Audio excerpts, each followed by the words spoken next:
Hi there, good afternoon. This is Liz Davis. I am a nutritionist and I specialise in digestive health for busy women. So I help busy women fix their IBS symptoms, bloating, heartburn, painful digestion, etc. And I do this with state-of-the-art gut testing and dietary and supplement upgrades, etc. And I can also help you with menopause, perimenopause, hormone problems, chronic fatigue, etc., because all these can also be normally closely tied to your gut health as well.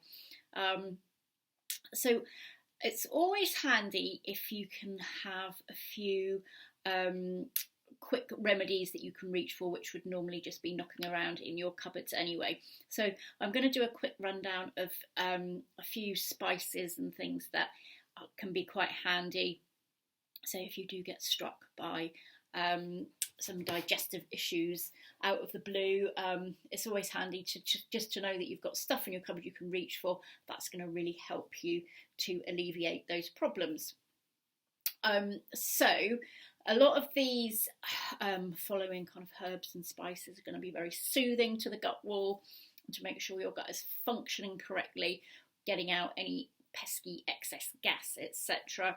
And also a lot of them are really good for producing bile, so you need your bile, of course, to emulsify any fats that you're eating.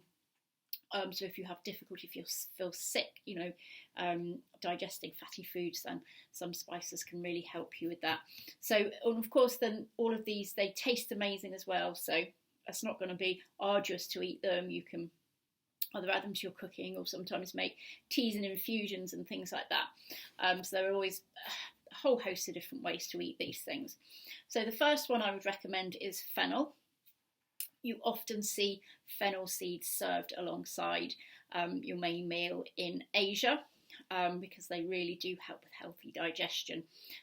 Another way is that you can drink fennel tea or buy a fresh fennel bulb as well. These make really great salads. You can make them into soups as well. Really lovely and versatile and a nice kind of interesting flavour.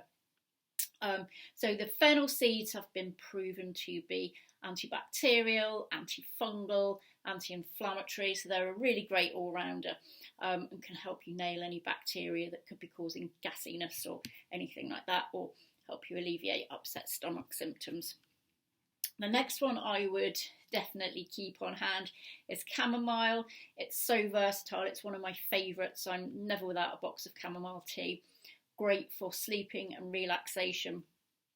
But a lesser known benefit is that it's really great for any kind of stomach ache or bloating. If you have 3 cups of chamomile tea, one after the other, super helpful for alleviating a lot of digestive complaints. And in scientific studies, it's been proven to be anti-inflammatory, reduce diarrhea, and inhibit the development of ulcers as well. So it really is a really great all-rounder just to keep in the cupboard. The next really handy one is ginger. Super well known for alleviating nausea, travel sickness, etc., morning sickness. It's really, really versatile. Again, you can either use the fresh bulbs and grate them into curries, or use in stir fry, or you can chop them up, make tea out of it, or you can use the dried version in your cooking as well. Any of those ways is a really super way to take your ginger, and it's really good for any kind of upset stomach, really. The next one is cumin.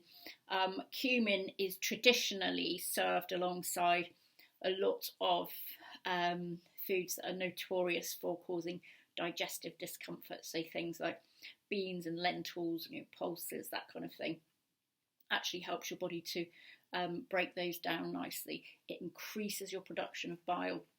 So again, it's another good one to use if you are worried about eating fatty foods, because fatty foods can upset you sometimes. If a lot of IBS sufferers will take cumin as a supplement, a lot of them find that really helps. But yes, a lot of the time that it is used for, adding to curries, soups, stews, etc., that are containing these hard to digest foods. So that's another one I would definitely add very liberally to your cooking. So there you go. That's just a few handy herbs and spices to keep in your cupboard. So I hope you found that useful. If you would like to speak to me about your gut health, then use the links below to put yourself into my diary, and also use the links to download free recipes and free course as well. So dive into those if you'd like more help. Okay, I shall see you next time. Bye.